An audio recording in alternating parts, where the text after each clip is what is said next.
Hoy entonces vamos a cerrar la clase 6, que la última clase, bueno, la última fue cuando pasó, la anteúltima clase, habíamos empezado a hablar de C++ y habíamos visto algo muy básico. Habíamos hablado de la estructura general de un programa, repasando un poco. Habíamos hablado de que con esto definíamos cuál era el algoritmo, donde empezaba y donde terminaba. Habíamos visto muy poquitas instrucciones, habíamos visto cómo leer y escribir y asignar una variable nada más, pero sin mucho detalle. Ahora vamos a entrar en detalles. Y habíamos visto que, bueno, muchas cosas, como por ejemplo la cosa, ya veremos exactamente qué es, que nos permite leer o que nos permite escribir, están definidos en biblioteca, y entonces uno antes de empezar tiene que decirle al compilador que incluya el código de esas bibliotecas. ¿Sí? Con los include estamos como copy-pasteando acá código que ya está hecho y que define cosas que vamos a usar. En este ejemplo la hacemos. Bien, ¿qué vimos? La asignación funcionaba muy parecido a pseudocódigo, solo que el operador acá es el igual en vez de la flechita. Pero el primer detalle importante que vimos es que a las variables había que, antes de usarlas, declararlas. Básicamente, avisar que, por ejemplo en este caso num va a ser una variable, y qué tipo de variable va a ser. ¿Sí? ¿Qué tipo de variable va a ser? Bueno, le va a servir al compilador para validar si esta asignación vale y qué significa. De acuerdo al tipo de variables, qué podemos guardar o qué podemos hacer con esos datos. Si bien teníamos un concepto básico de tipo pseudocódigo, acá hay conceptos mucho más fuertes. Vamos a ver que tenemos montones de tipos y que hay que explicitarlos. ¿Sí? En principio el compilador no va a decir automáticamente por ahora nada. ¿Cómo se declara una variable? Se pone el tipo de dato y el nombre de la variable. Fin de la instrucción. ¿Sí? Si uno puede con coma definir varias variables a la vez, todas del mismo tipo. Y bueno, ya vamos a ver detalles de cómo influye dónde voy a declarar la variable. ¿Sí? Lo mínimo es antes de usarla. Toda variable la tengo que declarar antes de usarla. Una línea antes, o 20 líneas antes, o 1000 líneas antes, no importa, pero antes de usarla por primera vez. Y bueno, la asignación hasta ahora funciona como un pseudocódigo. Luego hablamos de la escritura. Básicamente Cout al escribir. Con flechita a flechita le voy tirando cosas a Cout. Le puedo tirar variables, constantes, fórmulas. En particular, esto es un salto de línea, porque si no salta solo de línea. ¿Sí? A diferencia del pseudocódigo, había que decir explícitamente cuándo quiero que salte y cuándo no. Y lo otro que habíamos visto, un poquito rápido, es la lectura. Si yo declaré una variable, le puedo cargar un valor con la lectura, y el leer acá se decía save. ¿Sí? Y se usaba con la flechita para el otro lado. De alguna manera la flechita dice hacia dónde va la información. Acá es un mensaje que va hacia la consola. Acá lo que hayan tipeado en la consola, ese dato va hacia la variable.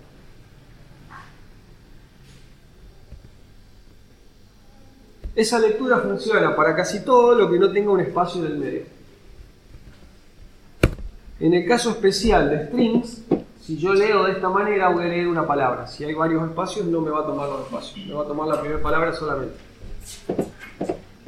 Y entonces habíamos hablado de que hay una versión alternativa, un modo alternativo de lectura, que solo vale para cadenas y que me lee toda la línea, tenga los espacios que tenga.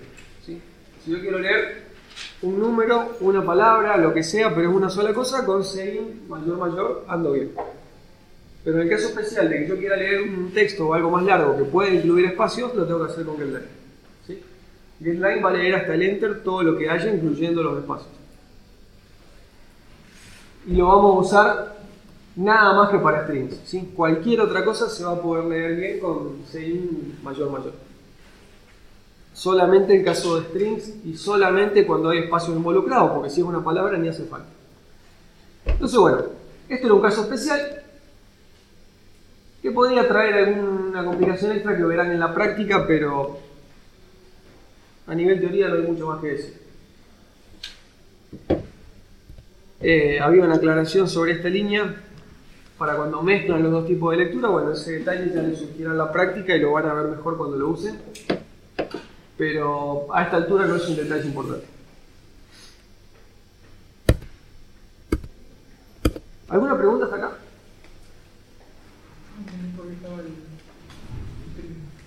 ¿Qué cosa? ¿Acá? Yo antes de poder leer algo en la variable nombre tengo que decir de qué tipo es. Y esta es del tipo string. String es del tipo cadena. ¿Y qué es el otro? ¿Qué cosa? Pasa uno más. ¿Acá? Es solo la primera palabra. O sea, este sería el nombre de mi variable. Por ejemplo, si acá yo leo de esta manera, voy a leer solo el primer nombre, no nombre y segundo nombre y apellido, porque en el espacio ya corto. En cambio, si yo ahí hubiese puesto getLine sein, nombre, en la variable nombre hubiese leído toda la línea, incluyendo los espacios. ¿Sí? Lo que hay acá es, getLine es el nombre de la función que hace la lectura, de dónde voy a leer, por ahora de la consola, y a dónde lo voy a guardar, ahí va una variable de tipo string. Profe, y en el caso de que vos quieras hacer un getLine, pero sin leer los números, leyendo solamente, ¿se podría hacer? ¿Cómo? O sea, leyendo toda la línea, por ejemplo, mi nombre, y los números, si vos pones algún número que no lo lees, ¿se podría hacer o no?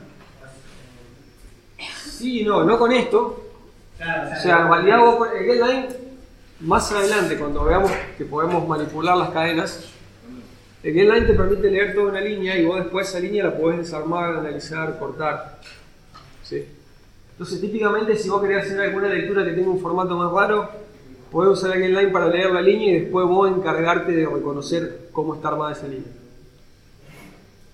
No vamos a pedir nada de eso hasta el cuatrimestre que viene. ¿Sí? Por ahora no vamos a centrar en otro tipo de problemas y vamos a leer cosas bastante simples. Pero después del cuatrimestre que viene, sobre todo cuando en vez de leer de la consola leamos de archivos, va a aparecer muchos casos donde sea importante usar algún formato que no es tan trivial. Y bueno, si bien esto no te lo corta, una vez leído podés analizar ese string y cortar donde vos quieras. Hay montones de funciones para manipular los strings.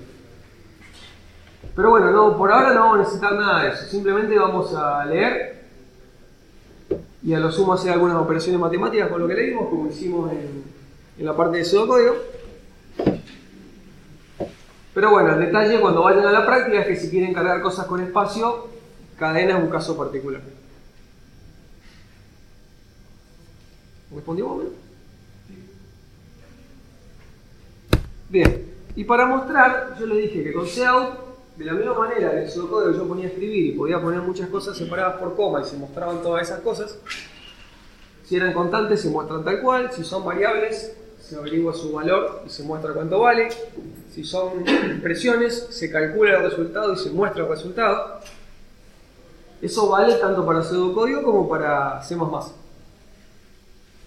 En ese sentido es prácticamente un escribir. El detalle es que al cout le puedo tirar algunos bichos raros que se les llama manipuladores de flujo, es el término técnico, digamos, que son cosas especiales, ya lo vamos a ver mejor en un ejemplo, que no se las tiro para que las muestre en la pantalla, sino que como son señales para configurarlo. O sea, yo le puedo tirar cosas a la consola para que se vean en la consola, le tiro una variable y se ve cuánto vale la variable, o le puedo tirar esto que son señales como para decirle a la consola, no sé, a partir de ahora quiero todos los reales con 3 decimales. No va a mostrar nada, ¿sí? Simplemente se va a configurar, digamos, un modo 3 decimales. La próxima vez que le tiro un real, en vez de salir con 8 decimales, sale con 3.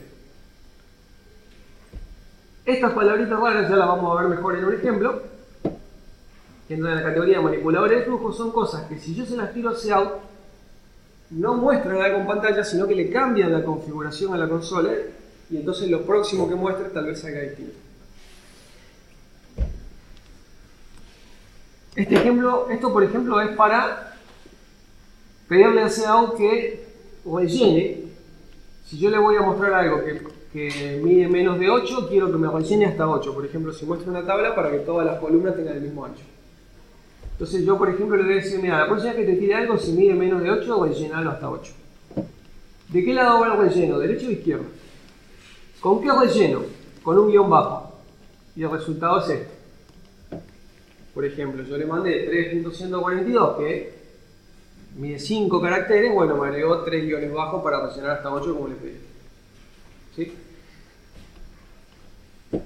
Además, le mandé que lo quería con 3 decimales al valor. Por más que el valor haya tenido más o menos, lo quiero fijo en 3. Esto significa cantidad de decimales fijas, ¿en cuánto? En 3. Y entonces, cuando le mando la variable, ya no lo muestra como lo muestra habitualmente, sino que obedece a toda esa configuración que le acabo de hacer. ¿Sí? Muestra 3 decimales, rellena con guiones bajos hasta que queden 8 caracteres y del lado que le pedí. ¿Se puede llenar con espacio también en vez de guiones? Yo acá le puedo pedir que rellene con lo que yo quiero. Sí. Si yo no digo nada, llena con espacio. Yo puse ahí algo distinto como para que se vea. Ya vamos a hacer un ejemplo para que esto quede más claro, pero en realidad el 99% de las veces o vamos a usar esta combinación o vamos a usar esta. ¿Sí? ¿Qué vamos a querer configurar? ¿Cuántos decimales usamos cuando trabajamos con números con coma? O un ancho de columna, por decir, cuando queremos mostrar una tabla, una matriz, algo que quede bien ahí.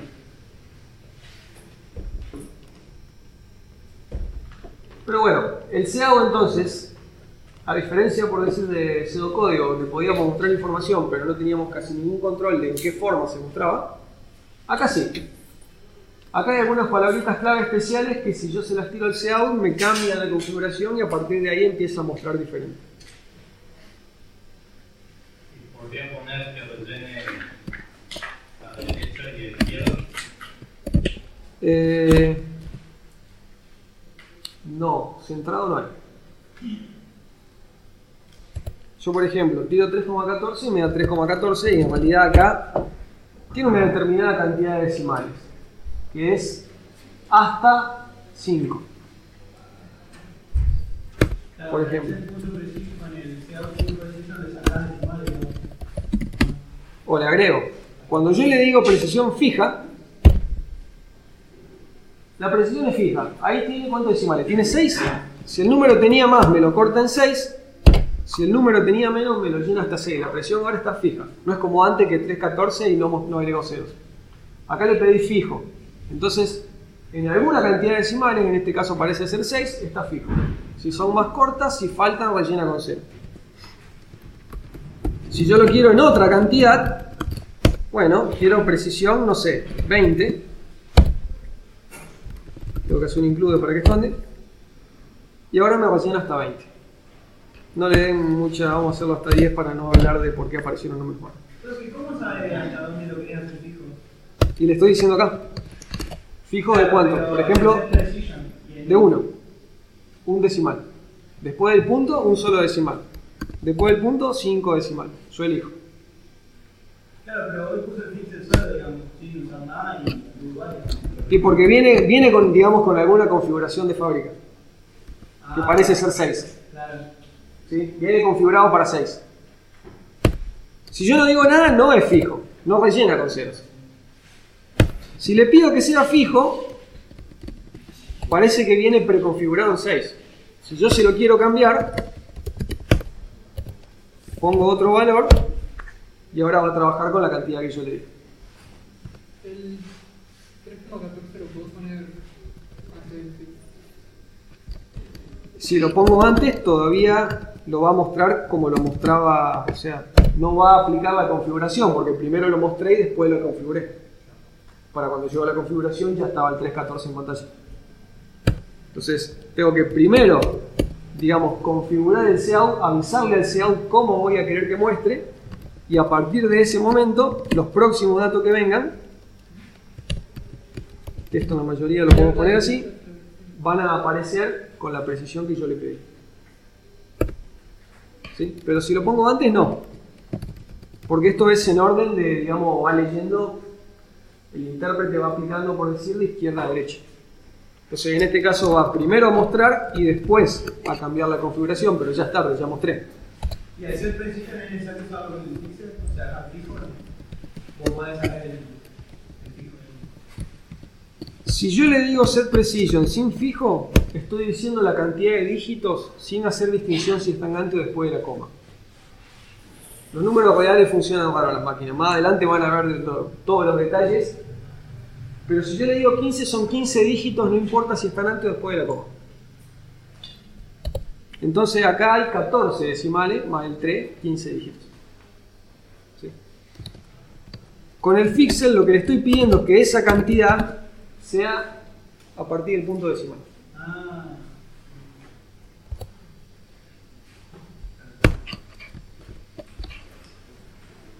Esto sería como, en una calculadora científica típicamente vos tenés un visor con 10 lugares. ¿Sí? Y si tu número, la parte entera, tiene 5 dígitos, bueno, te quedan otros 5 para los decimales. Y si tiene 2 dígitos, te quedan 8. En cambio, si yo quiero no, que esta cantidad sea a partir de la coma, el Fixel hace eso.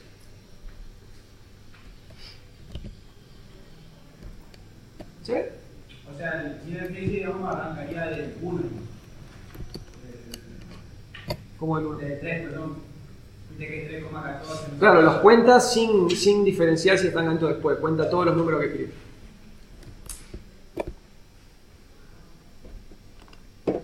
Este tipo de cosas, tal vez a nivel teórico todavía no son demasiado importantes, pero sí están buenas tenerlas en cuenta en la práctica. ¿Sí? Van a hacer por ahí que la salida de los programas en la práctica sea un poco más linda que lo que era en pseudocódigo. Entonces, bueno, si quieren, no sé, en internet, CPP Reference, una referencia bastante linda. O c++.com, creo que es la otra.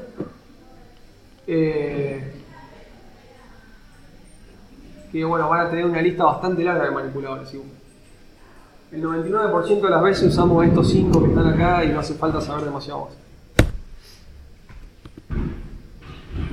Luego, cuando voy a declarar una variable, por ejemplo, acá este valor yo lo podría haber primero asignado en una variable antes de mostrar. Yo tengo que decir de qué tipo es. En los ejemplos aparecieron un par de tipos, pero vamos a hablar un poco más en detalle de qué tipos hay. Y la verdad es que en C++ hay montones de tipos. Por ejemplo, si vamos a guardar un número entero, tenemos mínimamente estas opciones. En realidad hay más, pero estas son las habituales. ¿Que en qué varían? Varían en, primero, cuánta memoria ocupa el dato. Cuanto más memoria le dedique a mi dato, me van a entrar números más grandes. O si estuviéramos hablando de números reales, me van a entrar más decimales. ¿Sí? Entonces, ¿de qué varía un tipo a otro? Bueno, lo más importante es esto, ¿cuánto ocupa memoria? Cuanto más memoria, más grande el dato o más decimales puedo meter si fuera un número real.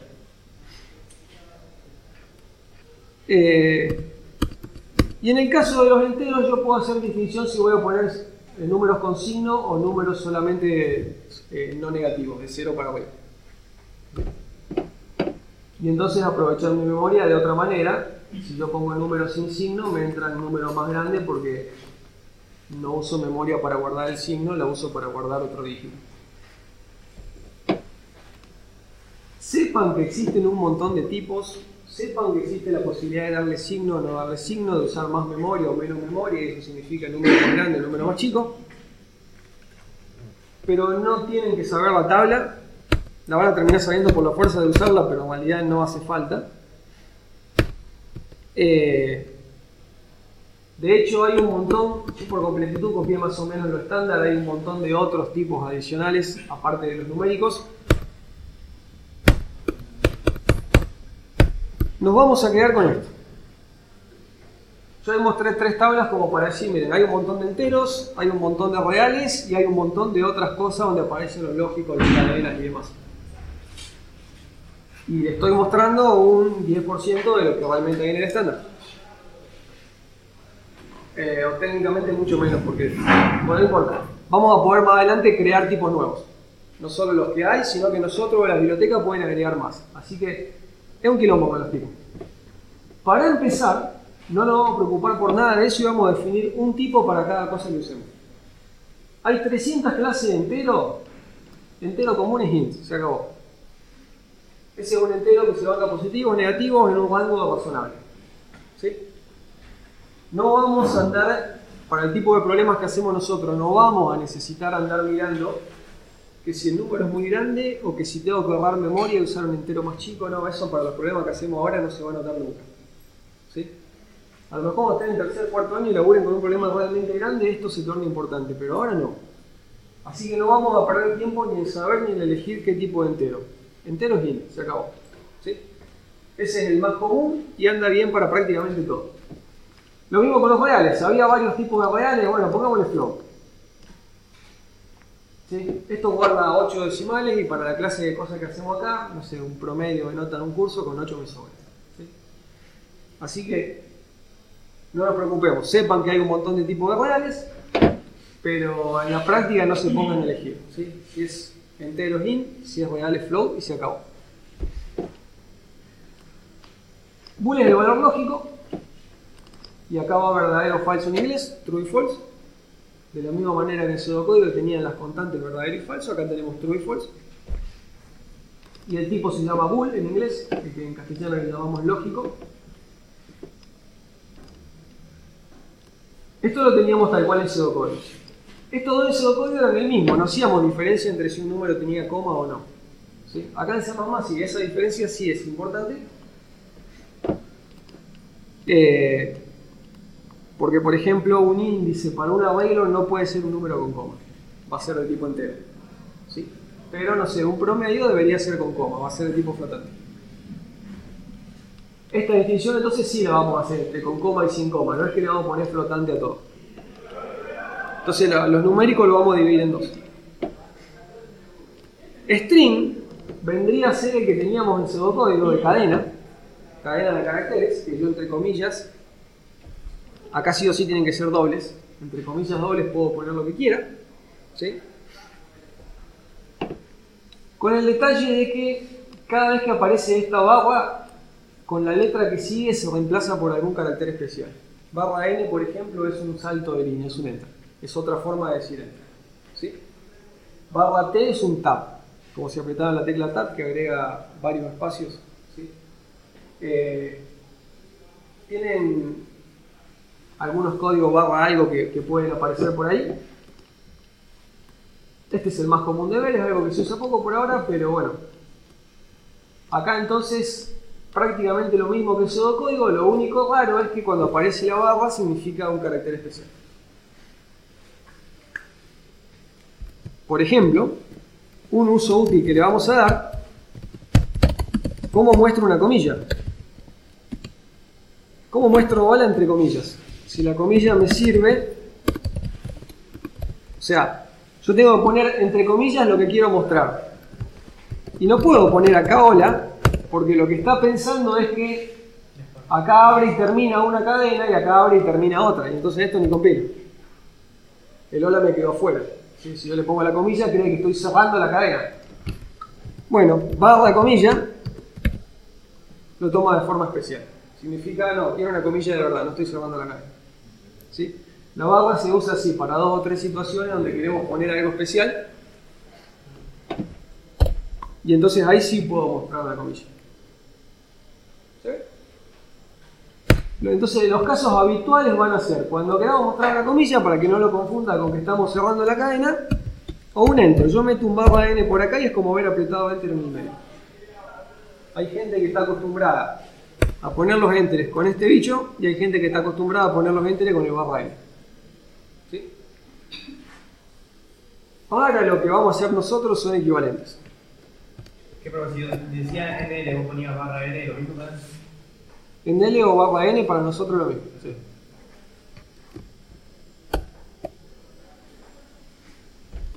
Profe, ¿por qué hay que mostrar las dos comillas? Igual a las sacaste antes. No, acá hay una que tiene la barra y acá hay otra que también tiene la barra. Esas dos van a salir. O sea, la comilla va sacando la versión, digamos, igual a poner fuera la barra, ¿qué cosa sería? Si no está la barra, cree que acá terminó mi cadena. Claro, Y lo que sigue está afuera.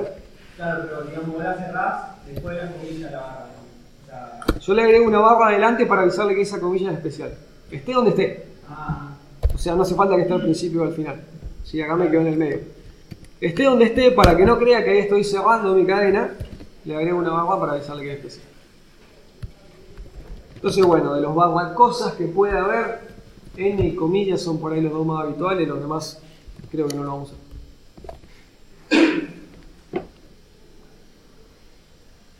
Por todo lo demás es prácticamente igual a lo que hacíamos en pseudocódigo. ¿Sí? El tipo cadena puede tener la cadena vacía, ¿sí? O puedo poner acá, no sé, Don Quijote o cualquier cosa gigante que se me ocurra. Mientras me alcance la memoria de la máquina puedo poner lo que quiera.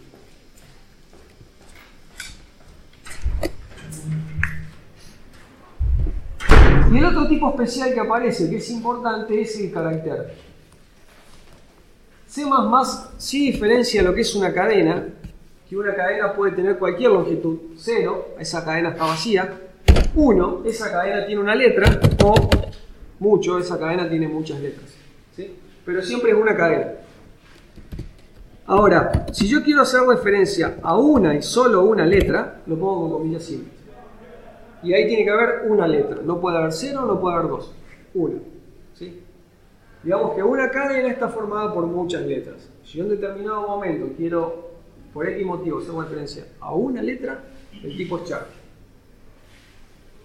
Y se pone comillas simples. ¿Sí? Comillas simples es una sola letra, ni más ni menos. Comillas dobles es una cadena del tamaño que yo quiero. Son tipos diferentes acá.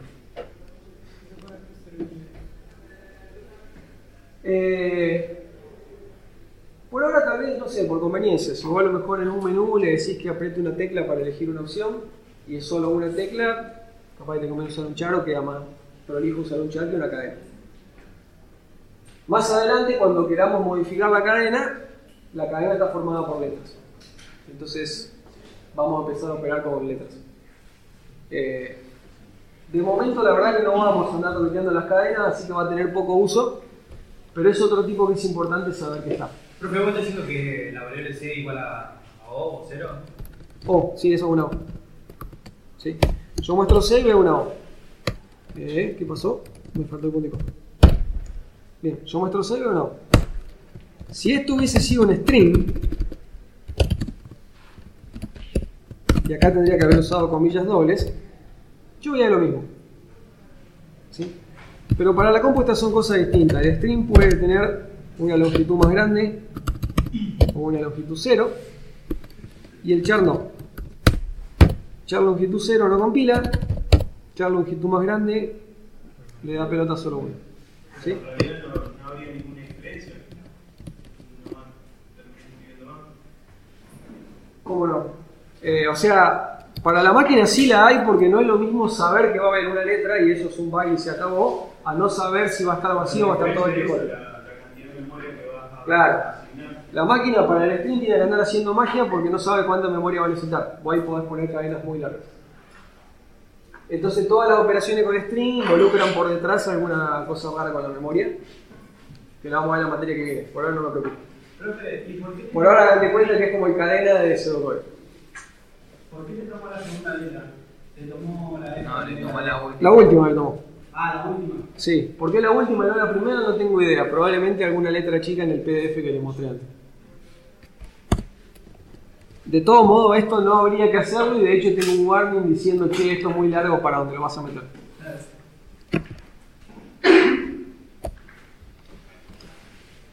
El 99% del tiempo vamos a estar entre entero, flotante y string. ¿Sí? El 1% del tiempo en esta materia tal vez necesitemos un booleano o un char. Y creo que en este cuatrimestre no vamos a necesitar ninguno de los otros, así que sepan que existen, pero no tienen que saberse la tabla ni mucho menos.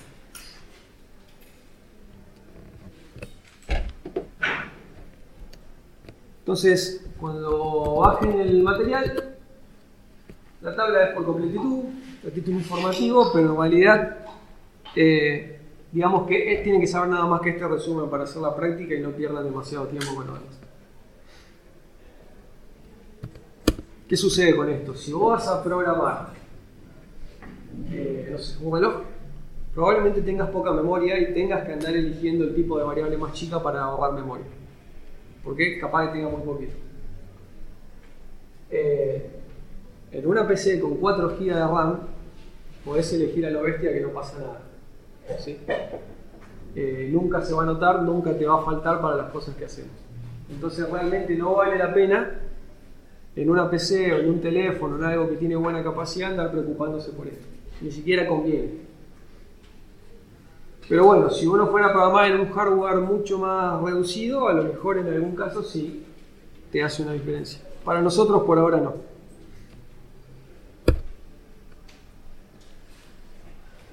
Y un detalle, el último sobre declaración de variables. Yo declaro una variable normal y la variable, como su nombre lo indica, puede variar su valor. Esta slide debería haber cambiado. Vamos acá. C igual 0. C igual C más 1. ¿Sí? Cambió mi valor. No, porque ya.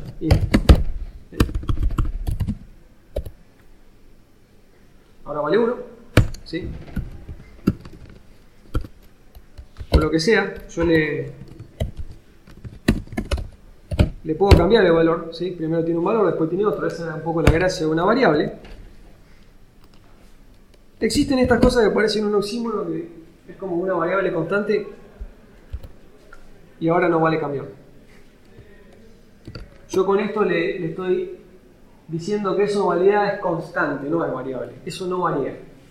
Y si lo intento variar, no compila. Va a decir, no, me prometiste que no lo ibas a variar, no jodas. ¿Sí? Aunque no lo crean, eso es bastante útil. Por ejemplo, qué sé yo, recién hablé, hice un par de ejemplos donde aparecía pi.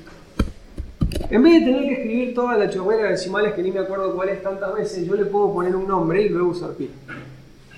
¿Sí? Y no tiene sentido que pi varíe. Una vez que lo busqué en Wikipedia y le puse el tamaño que le va, ese pi no va a cambiar. Si cambia es un error. Entonces yo le digo a compilador, mira, esto no tiene que cambiar. Si lo cambio me equivoqué, patearlo. Y entonces voy a poder hacer referencia a ese valor a través de pi en lugar de tener que escribirlo como pasa con una variable, pero no me lo va a dejar cambiar. ¿Sí? Porque la lógica de mi problema dice que en realidad ese valor no debería cambiar. ¿Se entiende?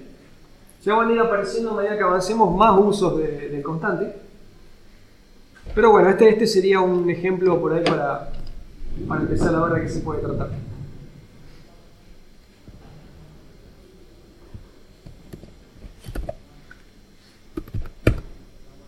Entonces bueno, acá estaba una modificación, en realidad dije, acá todavía no vimos cómo es esta modificación, por eso juraba que lo había corregido, pero se ve que traje la versión vieja. La cosa es que en una variable que no tiene el cons puedo hacer una modificación y en una variable que sí tiene el cons, esto no compila, pero no. Ya discutimos para qué puede servir. Y lo interesante de esto es que yo con esto estoy logrando que el compilador me ayude a detectar errores. ¿Sí?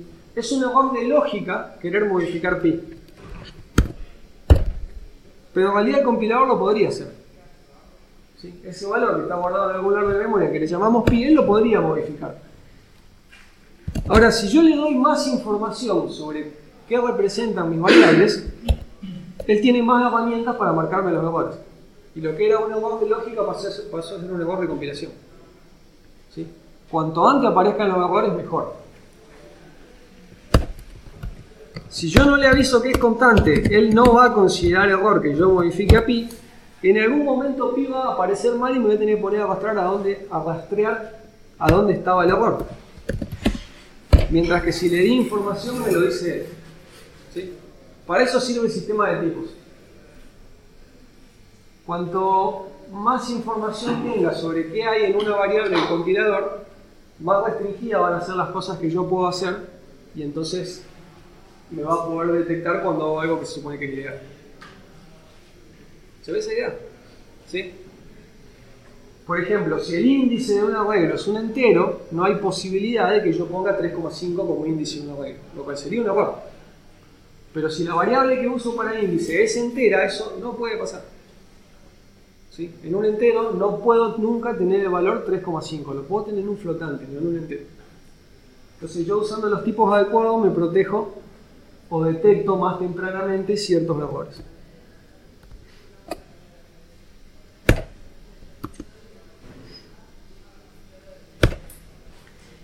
Bien, y para terminar esta unidad, en realidad esto creo que si van a la guía de teoría aparece al principio de la 7 en vez del final de la 6, pero bueno, yo lo puse acá. Así después de esto podemos hacer un ejemplo usando todo lo que vimos como para cerrar. La lista de operadores.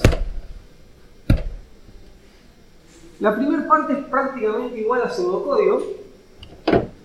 Más y menos funcionan igual, por multiplica, barra divide. El módulo que en pseudocódigo podía ser o el signo de porcentaje o la palabra mod, acá es el signo de porcentaje, no hay palabra mod. Y lo que no tenemos es potencia. ¿Sí? La potencia como operador no está. Se va a hacer con una función, no con un operador. De nuevo, así como en los tipos hay cientos, en la tablita figuraban 20 y yo le dije vamos a usar estos 3, en los operadores también hay muchísimo más de lo que vamos a ver. Es probable que si metemos la pata y ponemos un operador que no va, en realidad ese operador sí exista y sirva para otra cosa y el programa compile igual. ¿Sí? No haga lo que yo quiero. Entonces hay que tener bastante cuidado con muchas cosas. Este operador existe, pero no es la potencia. No hay operador de potencia. Estos acá funcionan exactamente igual que en pseudocódigo. Los relacionales son prácticamente igual que en pseudocódigo. El detalle es que la comparación es con doble igual, porque un solo igual lo usamos para la asignación. ¿Sí? Entonces, la comparación es con dos iguales. Un solo igual asigna, dos iguales compara. Pero funcionan de la misma manera. El detalle de cómo se escribe, pero en realidad funcionan y significan exactamente lo mismo que en pseudocódigo. Lo mismo va a pasar con los lógicos. Podemos usar el símbolo, o acá sí podemos usar la palabra, solo que la palabra en inglés. ¿Sí? No, y, o. Y estos también funcionan exactamente de la misma manera que en pseudocódigo.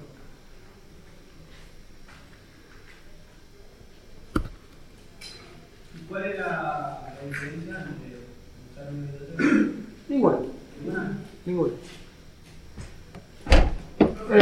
Probablemente alguien que aprendió hace poco use la palabra y alguien que aprendió hace mucho use los simbolitos, porque no todos los compiladores viejos se bancaban la palabra. Ahora da lo mismo porque cualquiera se banca a cualquiera y es una cuestión de costumbre. Creo que es mucho más claro usar la palabra, pero yo estoy acostumbrado a los simbolitos. Pero da lo mismo. Antes decía mucho con eso, ¿cuál es el doble con el float? A grosso modo la cantidad de decimales. En un flotante tendrás unos 8. No es una cantidad fija porque se guardan de forma rara el número de memoria. Pero ponele que en un flotante tenés más o menos 8 y en un doble tenés el doble. ¿Sí? Tenés más o menos 16.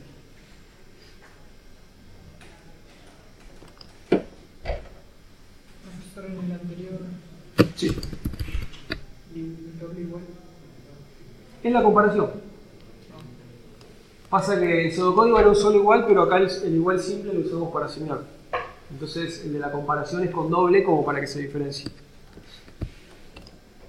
Pero funciona como la comparación funcionaba en pseudocódigo. Estos entonces también se escriben distintos, pero hacen exactamente lo mismo con las mismas reglas para los mismos casos.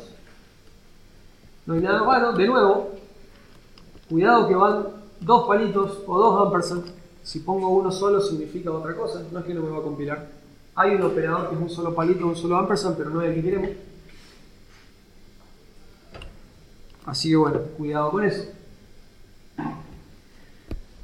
Y hasta acá vimos, más o menos, o sea, pasé en 2 segundos porque funcionan igual que en pseudocódigo, los operadores que teníamos en pseudocódigo. ¿Sí? Les mostré los aritméticos, lógicos y relacionales. los que ya conocemos, ¿cómo se dicen? C++ agrega un montón de operadores nuevos. Vamos a ver algunos pocos que son interesantes. Vamos a empezar analizando en detalle el de asignación. El de asignación es más interesante que el pseudocódigo. Lo interesante acá,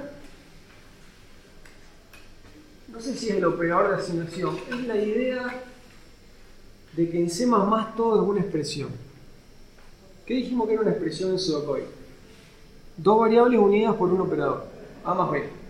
Eso me da un resultado, y yo ese resultado lo muestro, lo guardo en una variable, lo pongo en un cálculo más grande, hago algo. Entonces, cualquier conjunto de operadores y operandos correctamente organizados, ¿sí? que siga las reglas de los operadores, y finalmente todo eso se pueda evaluar y darme un resultado, ¿sí? Cualquier formulita, por decir bien planteada, que me dé un resultado, era una expresión. En C++ prácticamente todo es una expresión, incluso cosas que no lo parecen.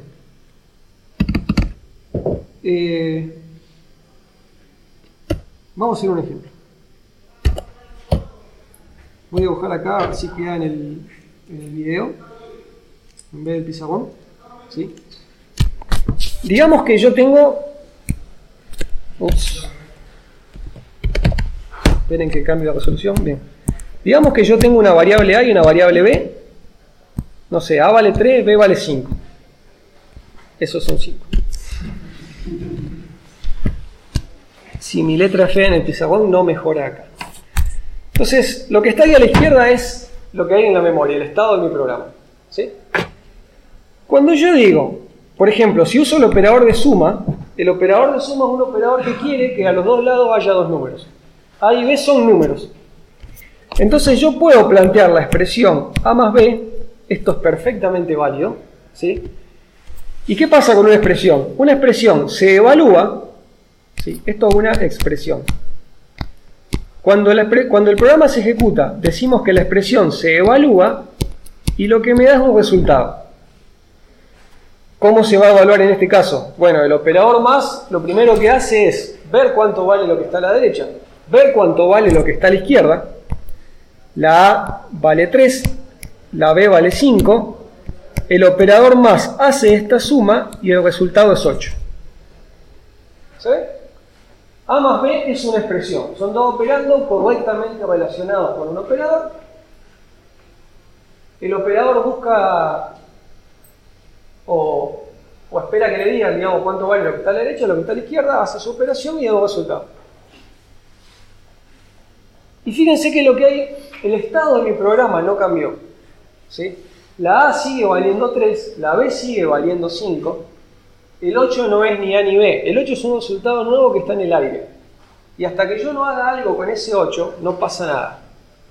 Es decir, yo puedo, por ejemplo, tener una variable C y en esa variable asignar el A más B.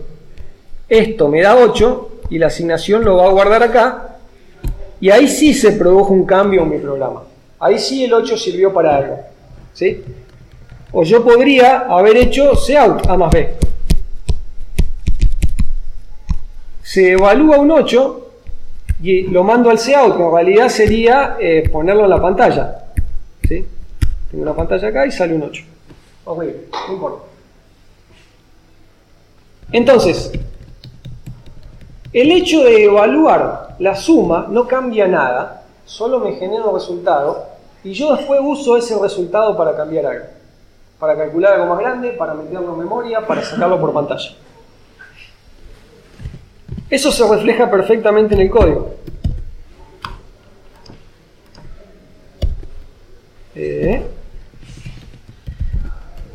Vamos a volver al programa original. Yo, por ejemplo, tengo A vale 3, como el dibujo que hice, B vale 5, cout A más B, los paréntesis no hacen falta, pero para clarificar, me sale un 8. Esto vale, pero no sirve para nada. Esto vale, mi programa anda, pero debería haber un warning diciendo que no sirve para nada. Bien, acabo de descubrir que si le pongo los paréntesis el compilador se confunde y no me da el warning. Bueno, siempre se aprende algo nuevo. Esto vale pero no sirve para nada. Y a veces... me quedó una ventana. Bien. A veces el compilador se da cuenta que lo que hago no sirve para nada y me sale una advertencia. ¿Sí? La advertencia me dice, esa instrucción no tiene ningún efecto. ¿Por qué? Porque gasté tiempo y esfuerzo en hacer un cálculo y tiré el resultado, no lo usé para nada. ¿Sí? Entonces, después del punto y coma, mi programa está igual que antes, no cambió la memoria, no salió nada en pantalla, no escribí ningún archivo, no hice nada, pero perdí tiempo. Entonces el compilador me dice, mirá, eso medio que no sirve para nada. En cambio, en el caso de una asignación, la asignación también es un operador que tiene dos operandos. Por ejemplo, voy a asignar el valor de B en el valor de A. Tiene la misma forma que la suma. ¿Sí? Esto acá es una expresión muy parecida a la de arriba, que también se puede evaluar y que me dé un resultado. ¿Sí? Pero ¿qué sucede? ¿Qué sabemos nosotros de la asignación? ¿Cómo dijimos en pseudocódigo que funcionaba una asignación? Primero había que ver cuánto vale lo que está a la derecha del igual. En este caso B vale 5. Y una vez que tengo ese resultado, mandárselo a la variable que está a la izquierda. En este caso a la A. Y entonces va a aparecer acá un 5. En el proceso de evaluar el operador de asignación, la variable cambia. Todavía ni siquiera dije cuál es el resultado. El resultado también va a ser 5. ¿Sí? El resultado también va a ser 5. Pero acá hay un detalle interesante. El proceso de evaluación de la suma mira las variables, calcula el resultado, pero no toca nada. El proceso de evaluación del igual, hay una variable que sí la modifica. Y también me da un resultado. Entonces yo finalmente tengo dos 5. Un 5 es el resultado de la expresión y un 5 es el que quedó en la variable modificada. Entonces, yo puedo mandar evaluar una asignación con el objetivo de obtener el resultado, con el objetivo de que se me modifique una variable o las dos cosas. Recién dijimos que no tenía sentido hacer A más B en el aire si no voy a usar el resultado. Pero sí tiene sentido hacer A igual B en el aire, aunque no use el resultado, porque eso produce un cambio. ¿Sí? Eso produce este cambio. Aunque yo no use el resultado, aunque a este 5 yo no le dé bola, acá sí hubo un cambio. Es por eso que esta asignación, el compilador no me va a decir que no sirve para nada. Sirve para algo. Se está quejando de otra cosa. Se está quejando de que guardé un resultado y después no lo usé. Vamos a usarlo para que no se queje. Bien. De esta línea no se queja. ¿Sí? Porque esa asignación sirve para algo. No hace falta que yo tome el resultado de la asignación, porque la asignación igual hace un efecto sobre mi programa. Ahora, yo podría haber mostrado el resultado de la asignación. Y en este caso son iguales. ¿Sí? Dijimos que los dos son 5. Hay un 5 acá, hay un 5 acá. Entonces, en realidad, no es un ejemplo, como está planteado así, no es un ejemplo demasiado divertido. ¿Para qué puede servir esto? Cuando yo tengo muchas variables. Primer caso, ejemplo que suele aparecer. Yo puedo hacer esto. Poner todo en 0 de un plumazo. ¿Gracias a qué? O todo en 5. Porque, perdón, estábamos acá. Vamos a destachar el 5. Como esta expresión me dio un resultado, yo podría haber asignado eso a otra variable. Yo podría haber dicho C igual A igual B. Y como esto me iba a dar 5, además de guardar el 5 en la variable A, ahora este 5 lo estoy poniendo también en la variable C y me quedan los dos en 5. ¿Sí? Si el resultado de la asignación yo no lo tiro, lo puedo usar para lo que se llama asignación en cadena. Poner un montón de asignaciones y poner todas las variables del mismo valor de un plumazo. ¿Sí? Las reglas de la asignación siguen siendo la misma. Este es el primer igual que encuentro. Hay que ver cuánto vale lo que está de aquel lado, que básicamente es esto, sabemos que vale 5, y una vez que tenemos el 5, asignarlo de acá. ¿Sí? Eso se puede hacer repetidas veces, y entonces yo voy a poner acá un montón de variables, todas en 5 en un solo saco. ¿Se ve? Eso se conoce como asignación en cadena. En esta materia, en el parcial, no les voy a tomar los detalles de cómo funcionan o por qué pasa lo que les acabo de explicar, pero está bueno saberlo para no tener que estudiar de memoria, ¿sí? Como ingenieros tienen que evitar estudiar de memoria y es mejor saber de dónde vienen las cosas para poder razonarlas. Y más adelante, mucho más adelante, lo que les acabo de decir se va a tornar más importante. De momento, en realidad, con saber qué pasa en 2 o 3 casos particulares alcanza, pero por ahí yo les cuento los detalles como para que entiendan de dónde viene y no parezca un sinsentido arbitrario. Entonces, bueno, la asignación en cadena, acá hay básicamente un ejemplo muy resumido de lo que les acabo de explicar. Ahora, ese no es el caso más habitual donde resulte útil la asignación en cadena. ¿Qué pasaba acá? Sí. El entero A, el entero B, el C, y después al D le asignamos una 8. Ajá. Ponés que A igual al D. O sea, yo acá si hubiese querido que todos valgan 5 sin la asignación en cadena, digamos que tendría que haber hecho esto. ¿Sí? Ahora, como esto, además de guardar un 5, da como resultado un 5 que normalmente lo tiro, bueno, no lo tiremos, aprovechémoslo y se lo asignamos a D. Y como esto da como resultado 5 también, bueno, se lo asignamos a C. Y así las encadena. ¿Sí? Por eso se le dice asignación en cadena. Pero ¿qué tiene este ejemplo de no interesante? El valor que guardé acá y el valor que guardé acá es el valor que guardé en la variable y el resultado de mi expresión es el mismo. ¿Sí? Por eso rara vez uso aquel valor porque en realidad ya lo tengo en la variable. Veamos un caso más interesante. Vamos a hacerlo de 2 colores porque en realidad son 2 casos. Yo tengo una variable a x, vamos a decir x, que vale 5. El operador que apareció antes y dije todavía no se los expliqué. Se los explico ahora.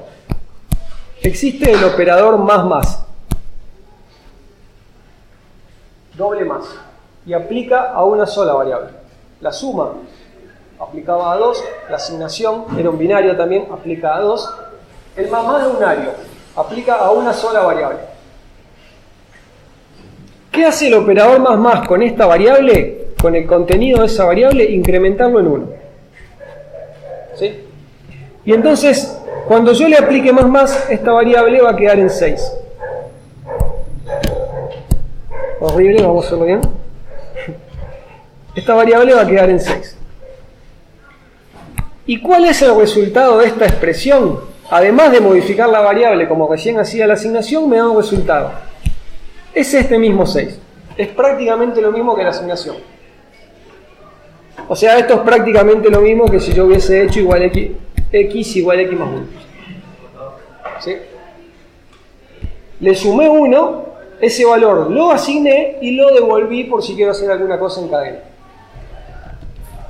Que es un caso muy habitual, es el caso del contador. Exactamente, lo vamos a usar todo el tiempo en las estructuras de control. ¿Por qué hay una versión abreviada? Porque se usa por todos lados. Entonces en la estructura de control, casi siempre en vez de escribir x igual x más 1, ponemos x más y se acabó. O más x. La diferencia interesante, ¿cuál es? Vamos del otro lado. También tengo una x que vale 5, pero ahora lo escribo al revés. Pongo primero la variable y después el operador. ¿Sí? El operador más tiene 2 sabores, digamos. Depende si lo pongo antes o después de la variable. Esto también le va a incrementar 1 y me va a retornar por resultado este valor, pero esas dos acciones van a pasar en el orden inverso. En el caso rojo, yo primero le sumo 1 y en segundo lugar, a ver si podemos hacer un 2 más lindo, en segundo lugar, ese valor modificado lo entrego como resultado. Mientras que en el caso azul, primero entrego el resultado y después sumo 1. ¿Sí? Entonces, este es un caso un poquito más interesante. ¿Por qué? Porque ya no es lo mismo lo que quedó en la variable que lo que me está devolviendo. ¿Sí? Ahora esas dos cosas son diferentes y entonces sí puede ser un poco más útil. Aquí ya más por favor devolver al centro, lo vamos a mostrar por pantalla, primero al 5 y después lo vamos a sumar al 6. Claro, devolver sería si yo muestro o asigno, hago algo con toda la expresión. ¿Qué valor obtengo? En ambos casos estoy modificando la variable y sumándole en 1. O sea, aquí el nombre de la variable. Le ponga el más adelante, le ponga el más después, le voy a sumar 1. La pregunta es, si agarro toda esa expresión y la pongo en un CA o en una comparación, en una asignación, en algún lado, ¿a qué equivale? En un caso es al valor viejo, en un caso es al valor nuevo. No sé si responde tu pregunta.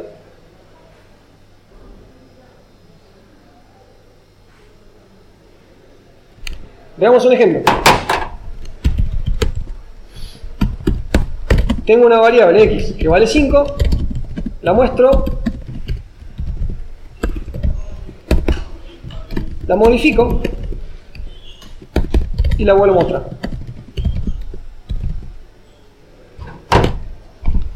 ¿Sí? Vamos a dejar esta ventanita por acá. Bien. Esto no debería sorprender a nadie. La asigné inicialmente en 5, la mostré sale 5, la modifiqué como hacíamos en pseudocódigo, le incrementé en 1 y entonces cuando la vuelvo a mostrar sale 6. Este incremento yo lo puedo hacer de esta manera y el resultado va a ser el mismo, o lo puedo hacer de esta manera y el resultado también va a ser el mismo, porque en los dos casos el más le suma 1 a la variable. ¿Cuál es la diferencia? Si yo quiero agarrar esta cosa y mostrarla, yo digo, bueno, además de modificar la variable, ¿qué me das como resultado? Y en este caso, vamos a poner un enter para que quede más prolijo. En este caso, entonces, me está dando como resultado el valor nuevo, es decir, primero aplica el incremento y una vez que está en 6, le da el valor 6 al cout para que muestre el 6. Y en este caso parecería que hace al revés. Primero le da el valor al cout muestra el valor viejo, que es el 5, y después aplica el incremento. Entonces, si yo después lo vuelvo a mostrar, veo que efectivamente quedó en 6.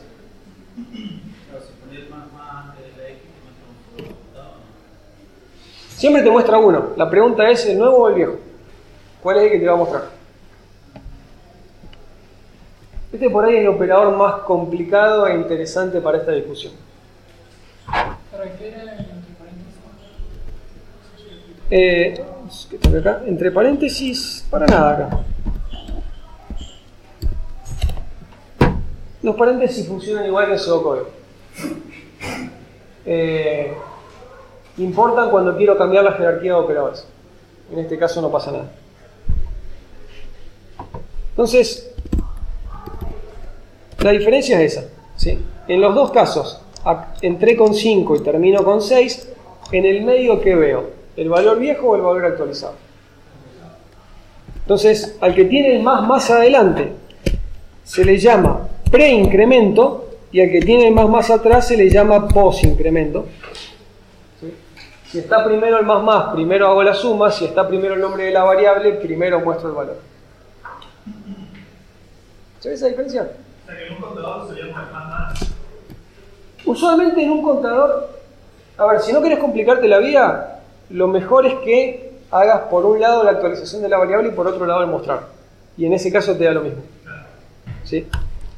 Si yo a esto solo lo uso para modificar la variable, no lo muestro, solo lo uso para modificar la variable, Da lo mismo que lo ponga adelante o atrás. ¿Sí? Porque yo en los dos casos estoy mostrando lo que me quedó acá y a este resultado lo estoy tirando. Entonces, para empezar, esto es una cuestión teórica. En la práctica, por ahora, evítenlo.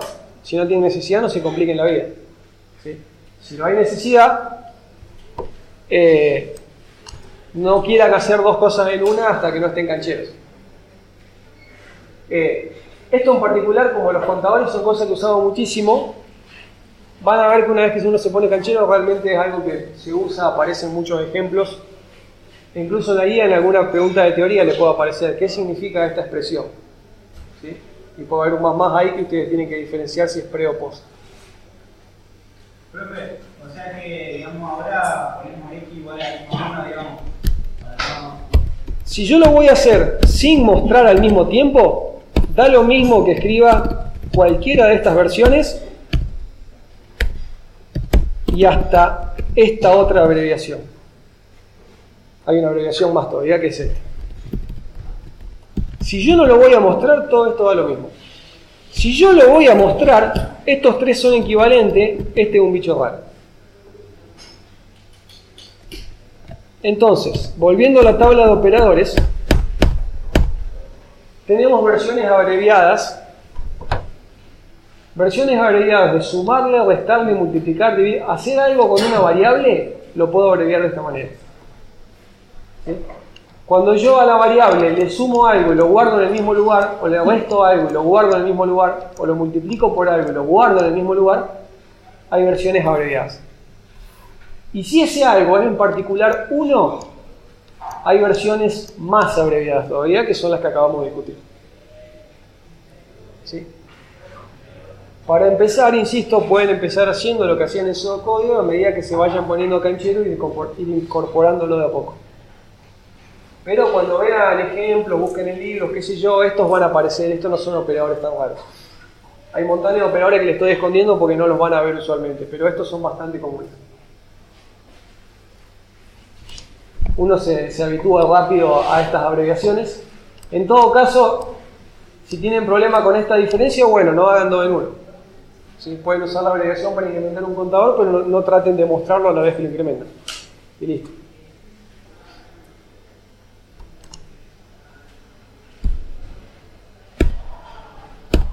Y el menos lo mismo, también sirve para atrás, si quiero restar 1 en vez de sumar 1.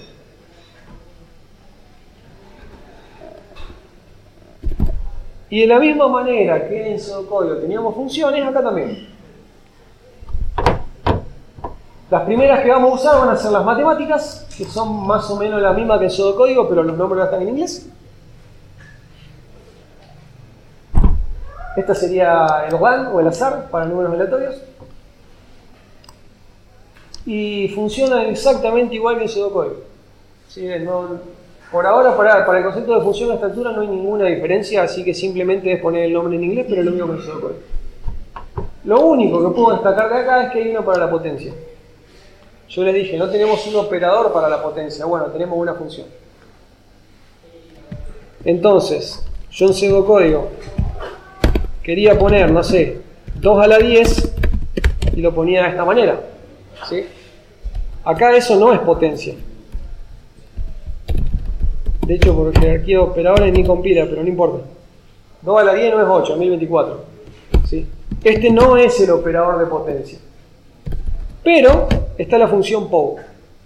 A la función POW le paso el 2, le paso el 10. Fíjense que cuando escribo POW me va ayudando, va primero la base, después el exponente. Esta función está definida en CMAT. Y ahí sí tengo mi 1024. ¿Y el anterior, profe, para qué servía? Ya tenemos un matete importante con lo que hablamos hasta ahora, tratemos de no meter más. Pero los que pueden llegar a tipear por error, sirven para tocar los bits de a 1 en lugar de toda la variable. No me decimos que eso. Lo usaremos el cuatrimestre que viene, ahora no importa.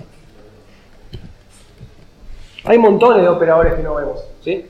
Yo les mostré los equivalentes a lo que ya vieron en pseudocódigo y los 3 o 4 abreviados que normalmente utilizamos. Hay muchísimos más de los que por ahora ni vamos a hablar.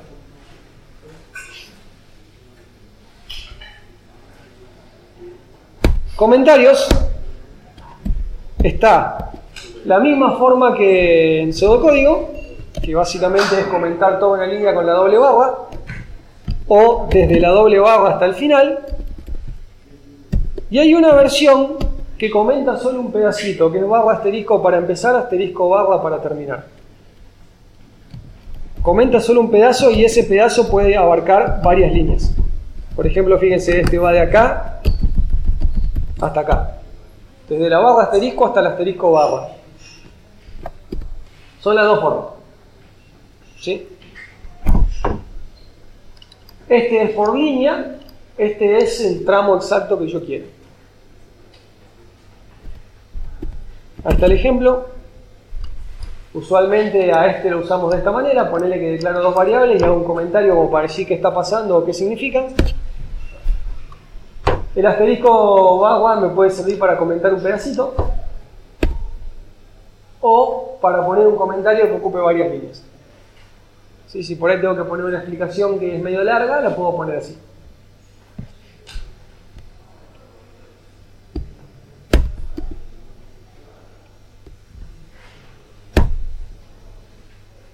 Bien, y un ejemplo, voy a pasar medio rápido, pero como para cerrar integrando todo lo que vimos en esta unidad.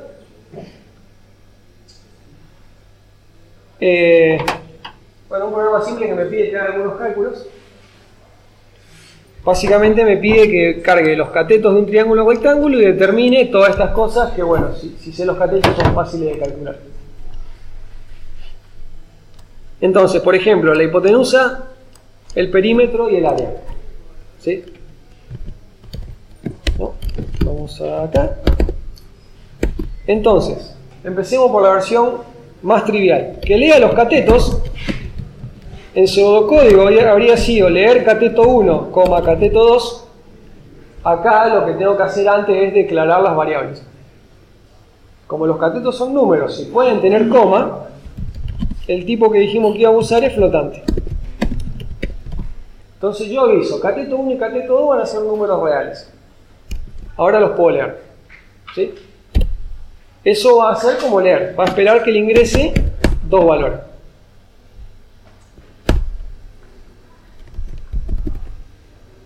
Y luego calcular. Calcular la hipotenusa.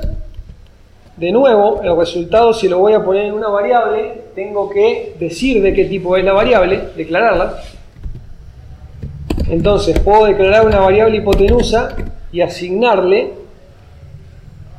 En pseudocódigo esto era raíz de cateto 1 por cateto 1 más cateto 2 por cateto 2. En C++, square root, raíz cuadrada en inglés. ¿Sí? Está por ahí en una biblioteca. Exactamente igual, solo que con la abreviación en inglés en vez de en castellano. En vez de RC o raíz, acá es SQRT porque es square root. Solo tiene raíz cuadrada. Sí. Las otras raíces se pueden convertir en potencia. Y entonces yo, por ejemplo, después muestro la hipotenusa. Y entonces acá pongo 3, 4 y debería salir un 5. ¿Sí? Es común que si la variable la voy a declarar e inmediatamente asignarle algo, hacerlo todo en una línea. ¿Sí? Puedo en una línea, en el momento en que la declaro, ya poner un igual y decirle cuál es su valor inicial. Digamos que de esta manera mi variable empieza con basura y en la línea siguiente le pongo un valor que valga la pena. De esta manera, directamente ya la creo con el valor que quiero y en ningún momento está inválida. En ningún momento tiene un valor indefinido. El resultado es el mismo. Entonces, por ejemplo, calculo la hipotenusa. De forma similar, me pedía que calcule área, cateto 1 por cateto 2, todo sobre 2. Y me pedía que calcule perímetro. ¿Sí? que es la suma de los tres lados. Y entonces después muestro área, perímetro.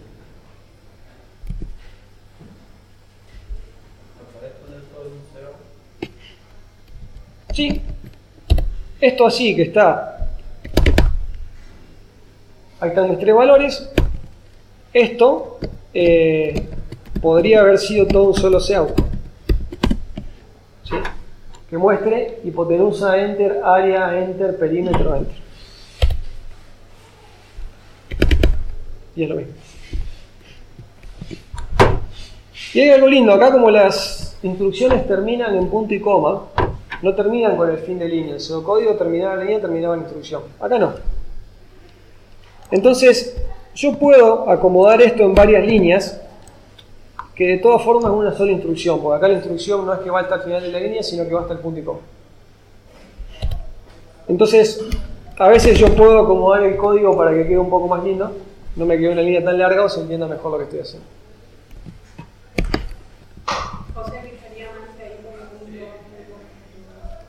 Si acá pongo punto y coma, esto está mal porque ahora no le estoy tirando el dato a nadie. ¿Sí? Se lo tendría que tirar a un nuevo SEAU. Ahora, si en realidad el SEAU anterior no había terminado, es como si estuviera acá. ¿Sí? Que lo escriba arriba o abajo, el compilador le da lo mismo. Lo que él busca es el punto y coma. Entonces digamos que esas tres líneas es lo mismo que esta sola. ¿Sí?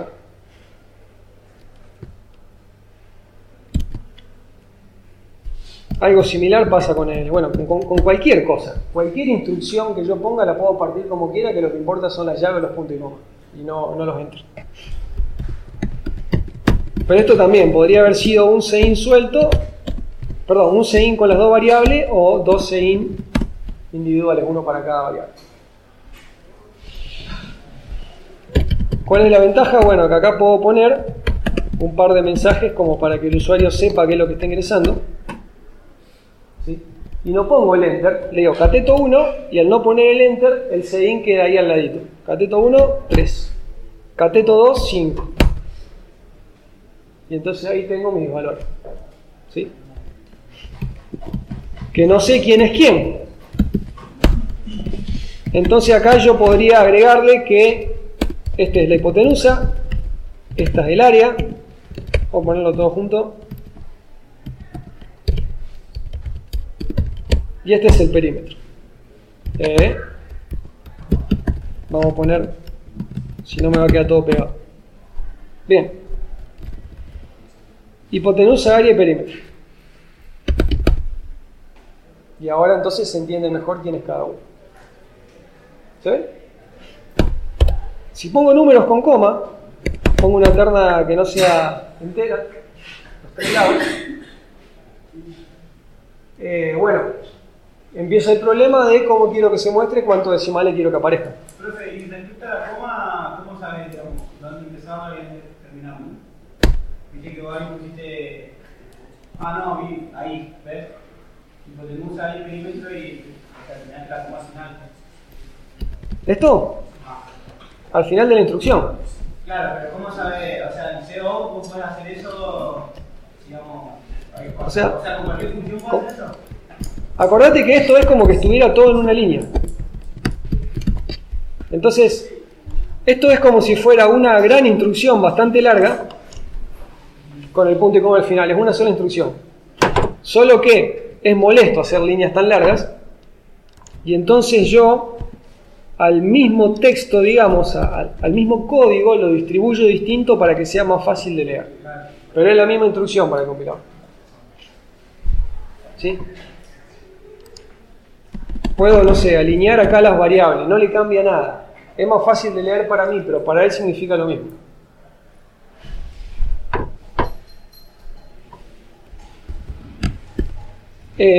Si yo hubiese querido, por ejemplo, que los números salgan con un formato determinado, pongámosle con 3 decimales, antes de mandarle los números, le podría haber mandado la señal de que voy a querer precisión fija y fija en 3. Y entonces ahora todos mis resultados tienen 3 decimales, exactamente 3, ni más ni menos. ¿Sí? ¿Por qué? Qué buena pregunta. Vamos a ver. Fixed. Creo que redondea. Si le pido un decimal y le mando 1,9, redondeado deberíamos, 1,09, redondeado deberíamos ver punto 1 y truncado punto 0, redondeo.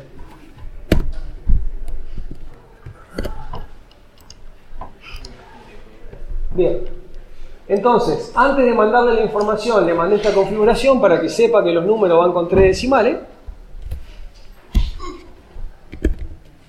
Y bueno, y ahí me quedan todos los números iguales. ¿Qué me pedía el enunciado? Que arme una tablita un poco más ligera. Así para ordenarlo mejor.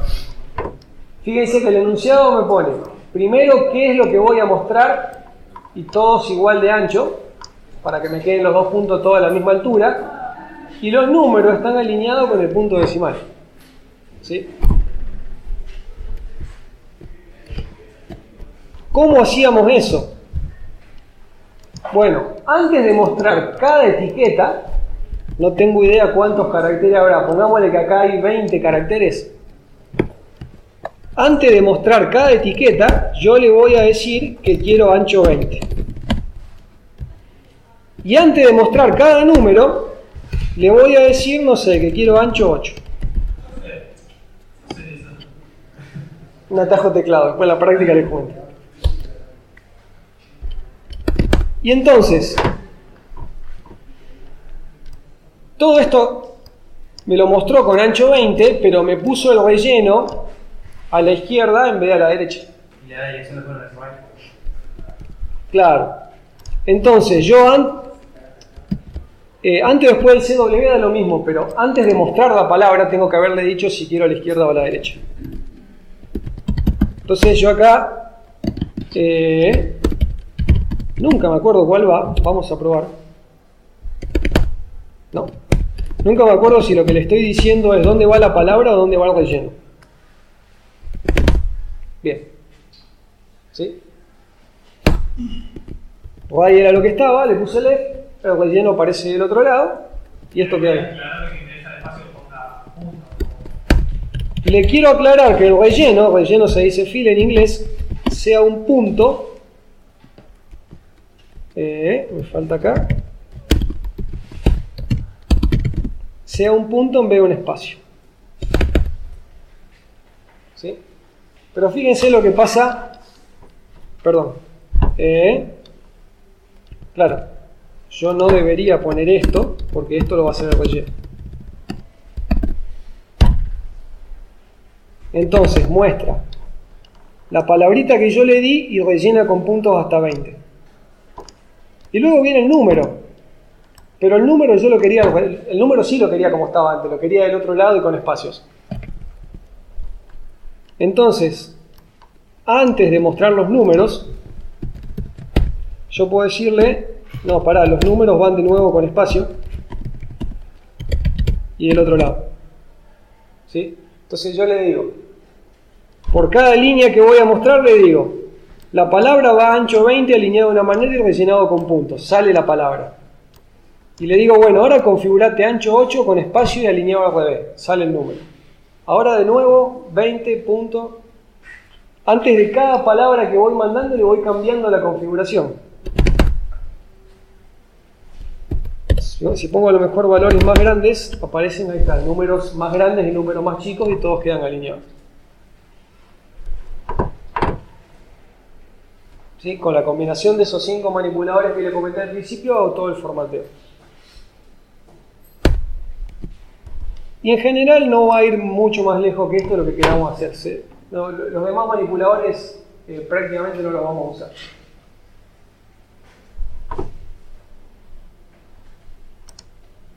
Set filter reemplaza espacios. Es con qué quiero que rellene si la palabra es más corta que lo que le pedí acá. Por eso le pedí que la palabra con puntos, los números con espacio. ¿Sí? Esto sería... me habría de cortar acá. Esto yo lo podría ver como que estoy mostrando. Lo que estoy mostrando es palabra, número, palabra, número, palabra, número. Y antes de mostrar cada uno, le estoy dando todos los detalles de cómo quiero que se muestre. Con qué ancho, con qué relleno, de qué lado. Esos tres datos, ¿cómo se diría? ¿Van en orden o no? Da lo mismo, esos tres, tienen que estar los tres antes de que venga la palabra. Porque una vez que la palabra está en pantalla, ya está. Pero entre ellos, en cualquier orden.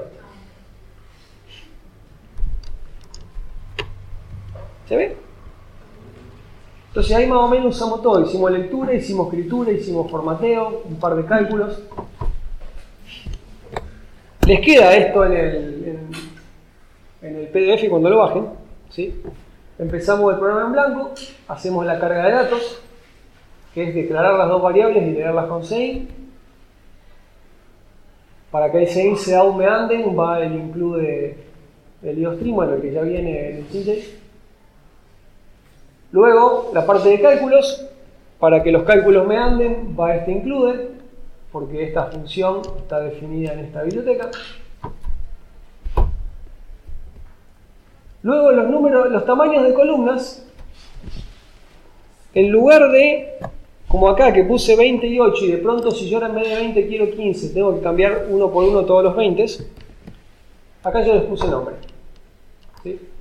Esta constante col1 va a representar el ancho de la primera columna y esto va a representar el ancho de la segunda. Así si lo quiero modificar no tengo que cambiar por todos lados, cambio en ese solo lugar y ya está.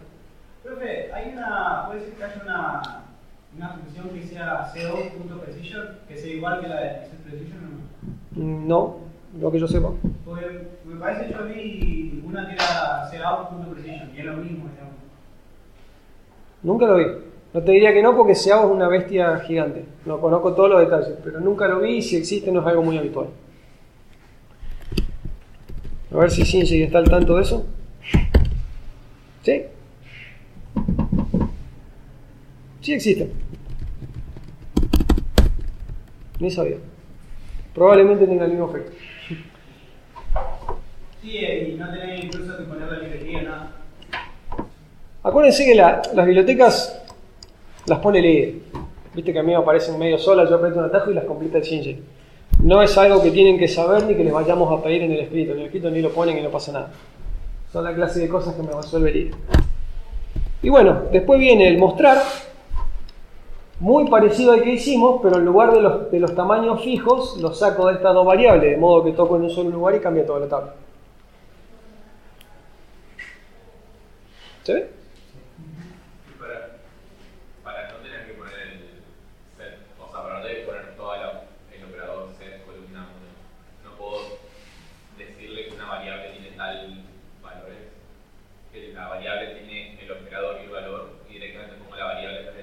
La variable es un valor y nada más. O sea, una cosa es el valor y después otra cosa es el cout, que es el que lo muestra. Entonces, validar la variable no tiene más información que su valor, no tiene formato, por decir. El formato es 100% responsabilidad del cout, así que hay que hacerlo con lo que me permita cout.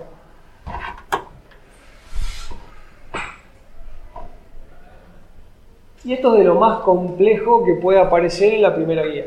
Parecido a lo que fue la primera guía de pseudocódigo, que era la unidad 2.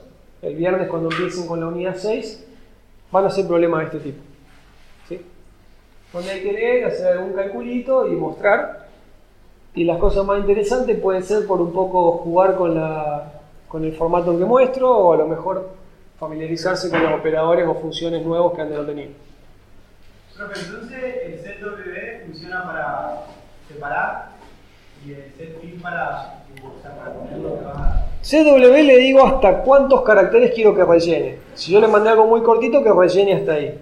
Y setFill le digo con qué tiene que rellenar. Digamos, este activa el rellenado y este dice qué es lo que va a usar para rellenar. Sí. El columna El ancho, ¿hasta cuánto quiero que rellene? Quiero que agregue puntitos hasta qué columna. Hasta la 15 acá. O sea, yo en mi código le había puesto 20. Entonces, por ejemplo, 20 me sale así. Si yo hubiese querido 30, sale más largo. ¿Sí? 20 de 30. O sea, es hasta, digamos, cuán ancho es esto. ¿Sí? De alguna manera, hasta cuándo tiene que agregar puntitos. Y acá está puesto el número, entonces si yo quiero cambiar, tengo que cambiar entre lugares. En cambio acá el número sale de una variable. Entonces si yo quiero cambiar el tamaño, no tengo que cambiar entre lugares, sino tengo que cambiar solamente cuando le doy el tamaño de la variable. Claro, o sea, lo pones donde está tu, digamos, lo que vos querés cambiar y pones cuánto. O sea, estoy usando una variable en lugar de una constante. Como, no sé, en pseudocódigo a veces hemos trabajado con arreglo, que el tamaño del arreglo estaba en una variable n y entonces si vos cambiabas n, automáticamente todos los para eran más chicos o más largos. Digo, estaban más o menos buenos. ¿Sí? Digamos, acá un número. ¿Sí? Puede venir de cualquier lado, puede ser una constante, puede ser una variable, puede ser un cálculo. Cualquier cosa que tenga un número entero igual. Ponerle nombre es más piola cuando se repite. ¿Sí? Como el caso de pi, para no tener que escribir por todos lados el número completo, le pongo un nombre y ya está. Ah, claro. Por eso es constante, porque yo quisiera que en todas las filas sea igual, que no se me modifique en el medio. Claro.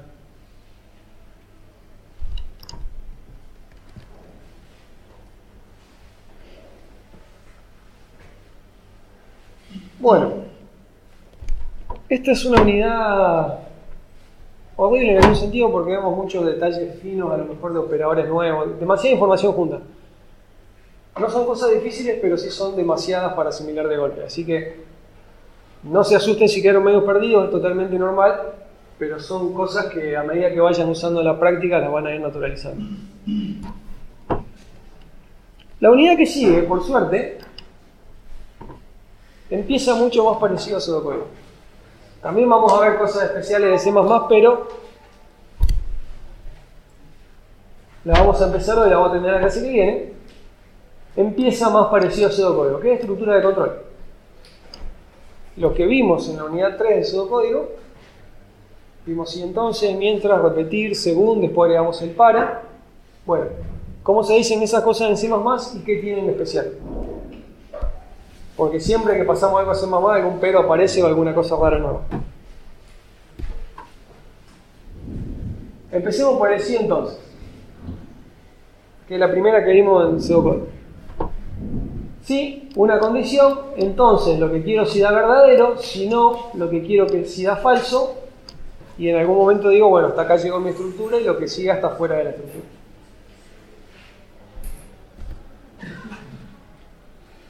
¿Cómo es en pseudocódigo? Hay tres reglas que aplican para todas las estructuras. Primero, que ya lo dije cuando vimos la forma general del programa, para decir de dónde hasta dónde acá se usan llaves. En lugar de entonces y fin sí, o en lugar de hacer y fin mientras, va a ser llave que abre y llave que cierra. ¿Sí? Todas las acciones que van por verdadero están delimitadas por un par de llaves. Y todas las acciones que van por falso, por otro par de llaves. ¿Sí? Eso va a pasar en todas las estructuras. Cuando vemos el mientras, cuando vemos el repetir, siempre es así. Segundo, la condición va entre paréntesis. Pequeño detalle, pero importante para que compile. La condición funciona exactamente igual que en pseudocódigo, pero acá tiene que ir sí o sí entre paréntesis. No puedo poner si A igual B. Tengo que poner si, entre paréntesis, A es igual a B. Y luego, las mismas palabras claves en inglés. Si es if, si no es else. ¿Sí? Fíjense que es la misma estructura, las palabras claves que sobreviven son más o menos traducciones literales al inglés. Lo que cambia es que desde dónde hasta dónde se dice con llave y, bueno, el detalle de que la condición va a ser así entre paréntesis. Que creo que es lo que está acá abajo. en toda la estructura de control, la condición o la variable de control va a ir entre paréntesis. Bueno, lo de la llave no está aclarado, pero les comento, en todas va a ser así. Y al igual que en pseudocódigo, si no quiero nada para el falso, no lo pongo. ¿Sí? Dejo un solo par de llaves para el verdadero y el else le hace el si no, ni siquiera figura. ¿Tiene que tener esas posiciones de llave? No. Lo mismo que recién cuando desparramé el se abre. Las llaves las podés poner a la altura que quieras, donde quieras, en la misma línea, en otra línea. Así como en pseudocódigo les dije que todo lo que uno anida dentro de una estructura le agreguen un poco de tabulado para que se vea que está dentro, ¿sí? Dejábamos más margen para lo que está dentro. Bueno, una regla de ese estilo hay que adoptar para poner las llaves, ¿sí? Alguna convención. Yo, por ejemplo, pongo la llave que cierra a la altura de la estructura que se abre, para que quede claro a quién pertenece, ¿sí? Al compilador le da lo mismo, pero es buena práctica colocarlas con algún criterio que haga al código más fácil de leer. Para el caso de las llaves, por ejemplo, para el caso del main, hay gente que usa esta forma y hay gente que pone en una línea especial, en una línea aparte de la llave. Al compilador le da lo mismo, ¿sí? ¿Qué es lo que sí les voy a pedir que hagan? Que estén a la misma altura donde empieza la estructura de control o donde empieza la llave que donde cierra, para que se sepa que corresponden una con la otra. No me hagan esto, porque parece que el return y la llave están a la misma altura y no, el return está dentro de la llave, no están a la misma altura. Y tampoco esto, ¿sí? Tampoco en la misma línea. Que se note que lo que está dentro está dentro. Por lo demás, hay varias convenciones, depende de qué libro lean, pueden ver una u otra.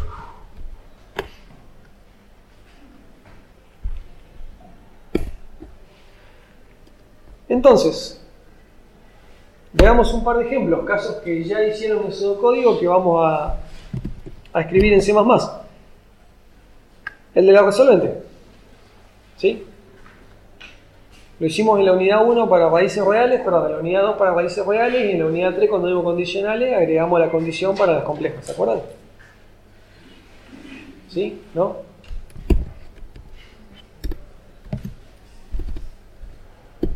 No me voy a detener en la matemática, voy a hacer de cuenta que la saben, supongo que sí.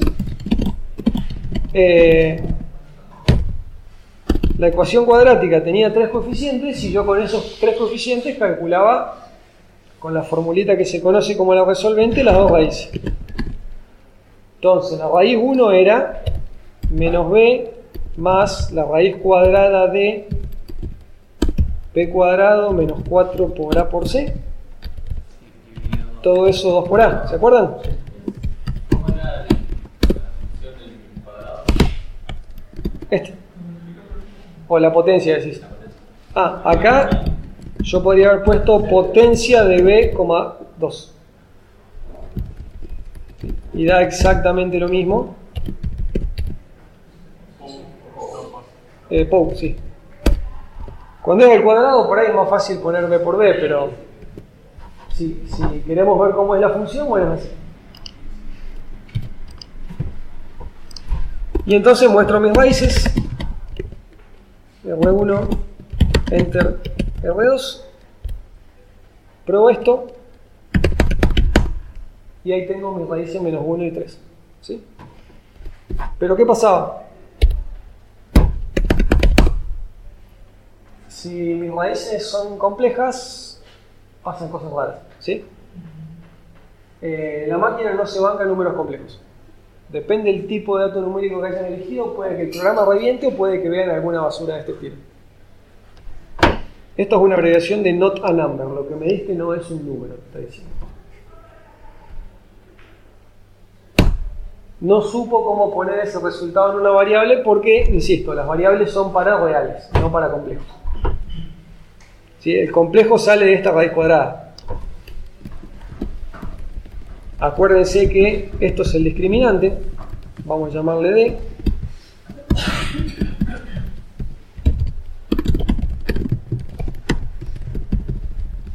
Si el discriminante me da negativo, esto me da un número complejo o imaginario, como quieran llamarlo. ¿Sí? Y en un flotante no se puede poner un complejo. Entonces, esto que yo acabo de hacer solo vale si el discriminante es positivo o como mucho 0. ¿Sí? Yo puedo hacer esto. Profe, ¿y por qué no puso todo entre paréntesis? Digamos ahí de la potencia B, 2. Y acá da lo mismo el paréntesis o no. O sea, no me cambia nada. Si lo pones no pasa nada. Pero ahí no está diciendo la potencia de B al cuadrado, ¿no? es que solo B al cuadrado. Y a eso hay que restarle 4 por A por C. Ah, claro, claro, estoy confundido con la... Capaz que el paréntesis que estaba antes era este. El de la raíz. Claro. El que va. Entonces, leo los 3 coeficientes. Calculo el discriminante. Y el discriminante me va a decir si es positivo, que las raíces son reales y se calculan como hice recién. Si es negativo, se calculan de otra manera. ¿Sí? Raíces complejas y se calculan de otra manera. Si era negativo, había que calcular la parte real, que era el menos b sobre 2 por a,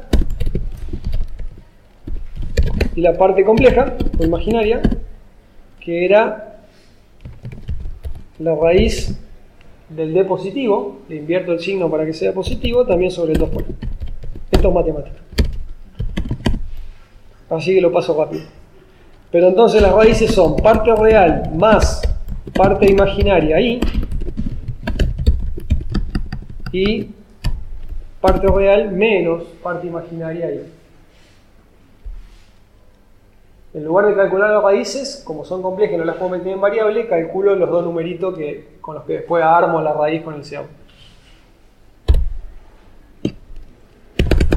Y entonces ahora esto, calculé un 1, calculé un 1,41 y lo mostré con el más y la i para que quede como si fuera una sola cosa compleja.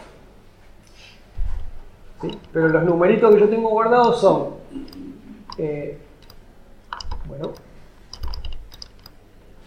este, que eso sí es un real, sin la i es un real, esto es lo que tengo en parte imaginaria y esto es lo que tengo en parte real.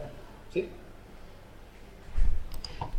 Entonces ahora esto me anda para cualquiera de las dos. Pongo una ecuación con raíces reales, sale. Pongo una ecuación con raíces complejas, también.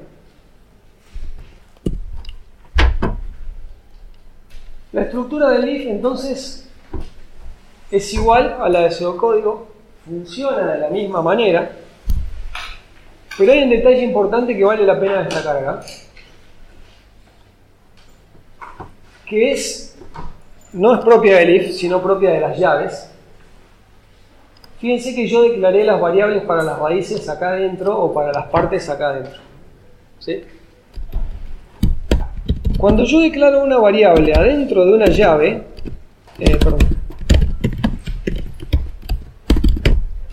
afuera no existe. ¿De acuerdo? No está declarado. ¿Sí?